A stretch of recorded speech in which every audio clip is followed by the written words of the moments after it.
Hi friends, ಎಲ್ಲರಿಗೂ ನಮಸ್ಕಾರ. ಲಕ್ಷ್ಮಿ ಪಾಕಶಾಲೆ ಕಾರ್ಯಕ್ರಮಕ್ಕೆ ಸ್ವಾಗತ.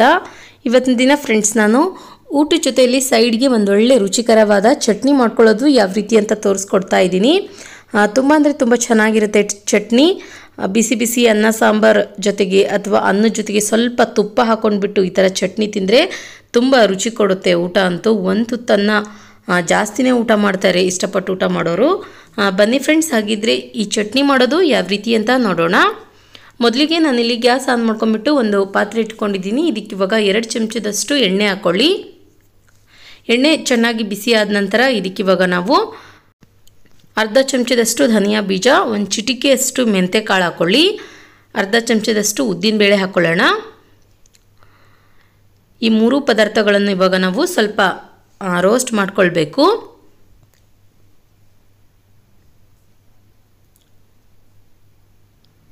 ಅದಾದ ನಂತರ ಇದಕ್ಕೆ ಇವಾಗ ನಾವು 2 ಮೀಡಿಯಮ್ ಸೈಜ್ ಈರುಳ್ಳಿ ಹಾಕ್ಕೊಳ್ಳೋಣ. ಕಟ್ ಮಾಡ್ಕೊಂಡ್ಬಿಟ್ಟು ಈರುಳ್ಳಿ ಸೇರಿಸ್ಕೊಂಡ ನಂತರ ನೋಡಿ ತಿರ್ಗಾ ಒಂದ್ಸಲ ಇದನ್ನು ಚೆನ್ನಾಗಿ ಫ್ರೈ ಮಾಡ್ಕೊಳ್ಳಿ.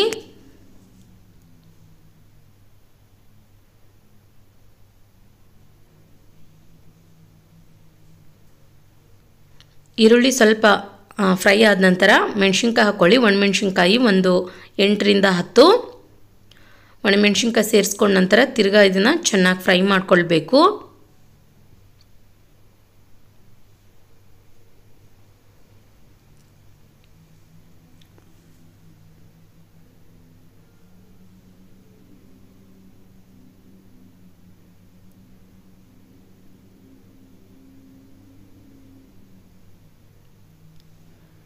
ನಂತರ ಇದಕ್ಕೆ ಇವಾಗ ನಾವು ಟೊಮೊಟೊ ಹಣ್ಣು ಹಾಕ್ಕೊಳ್ಳೋಣ. 2 ಟೊಮೊಟೊ ಹಣ್ಣು. ನಂತರ ಬೆಳ್ಳುಳ್ಳಿ ಹಾಕ್ಕೊಳ್ಳಿ. 1 ಗಡ್ಡೆಯಷ್ಟು ಪೂರ್ತಿ ಸಿಪ್ಪೆ ಬಿಡಿಸ್ಬಿಟ್ಟು 1 ಚಮಚದಷ್ಟು ಬಿಳಿ ಎಳ್ಳು ಹಾಕ್ಕೊಳ್ಳೋಣ.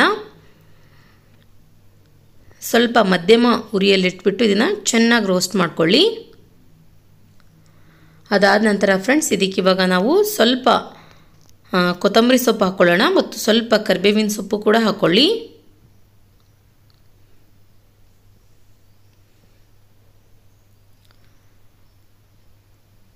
ಇದನ್ನು ತಿರ್ಗಾ ಒಂದ್ಸಲ ಚೆನ್ನಾಗಿ ಮಿಕ್ಸ್ ಮಾಡ್ಕೊಳ್ಳಿ.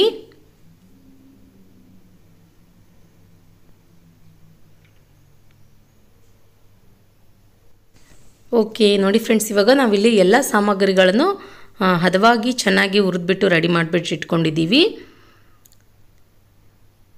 ಈ ಪದಾರ್ಥಗಳನ್ನು ಇವಾಗ ನಾವು ಗ್ಯಾಸ್ ಆಫ್ ಮಾಡ್ಕೊಂಡ್ಬಿಟ್ಟು ಪೂರ್ತಿಯಾಗಿ ತಣ್ಣಗಾಗೋದಕ್ಕೆ ಬಿಡಬೇಕು. ಬಿಸಿ ಇರುವಾಗಲೇ ಮಿಕ್ಸಿಗೆ ಹಾಕಬಾರ್ದು.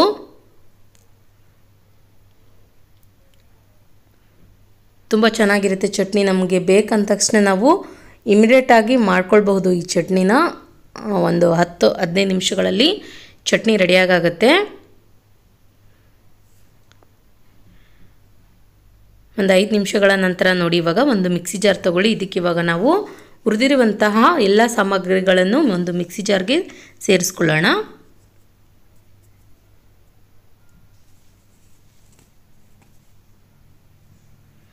ಅದಾದ ನಂತರ ಇದಕ್ಕೆ ಇವಾಗ ಸ್ವಲ್ಪ ಹುಣಸೆಹಣ್ಣು ಹಾಕ್ಕೊಳ್ಳಿ. ನಂತರ ರುಚಿಗೆ ತಕ್ಕಷ್ಟು ಉಪ್ಪು ಹಾಕ್ಕೊಳ್ಳೋಣ. ಇದನ್ನ ಇವಾಗ ಗ್ರೈಂಡ್ ಮಾಡ್ಕೊಳ್ಳಿ. ಮಧ್ಯದಲ್ಲಿ ಸ್ವಲ್ಪ ಗಟ್ಟಿ ಅನಿಸಿದರೆ ನೀರು ಸೇರಿಸ್ಬಿಟ್ಟು ಗ್ರೈಂಡ್ ಮಾಡ್ಕೊಳ್ಬೇಕು. ನೋಡಿ ಇವಾಗ ಪರ್ಫೆಕ್ಟಾಗಿ ಇಲ್ಲಿ ಚಟ್ನಿ ರೆಡಿಯಾಗಿದೆ. ತೆಗೆದ್ಬಿಟ್ಟು ನಾನಿಲ್ಲಿ ಒಂದು ಕಪ್ನಲ್ಲಿ ಹಾಕ್ತಾಯಿದ್ದೀನಿ. ಕೊನೆಯದಾಗಿ ಫ್ರೆಂಡ್ಸ್, ನಿಮಗೆ ಇದಕ್ಕೆ ಒಗ್ಗರಣೆ ಬೇಕಂದರೆ ಹಾಕ್ಕೊಳ್ಬೋದು, ಇಲ್ಲ ನಾವೆಲ್ಲ ಸಾಮಗ್ರಿಗಳನ್ನು ಹುರಿದೋರೋದ್ರಿಂದ ಸೊ ಹಾಗೆ ಕೂಡ ನೆಂಚ್ಕೊಂಡು ತಿನ್ಬಹುದು. ಇದನ್ನು ನೋಡಿ ಇವಾಗ ಪರ್ಫೆಕ್ಟಾಗಿ ಇಲ್ಲಿ ರುಚಿಕರವಾದ ಚಟ್ನಿ ರೆಡಿಯಾಗಿದೆ. ನಾನು ಮಾಡಿರೋ ಈ ರೆಸಿಪಿ ನಿಮಗೆ ಇಷ್ಟ ಆಗಿದ್ರೆ ಪ್ಲೀಸ್ ಲೈಕ್ ಮಾಡಿ, ಶೇರ್ ಮಾಡಿ, ಕಮೆಂಟ್ ಮಾಡಿ.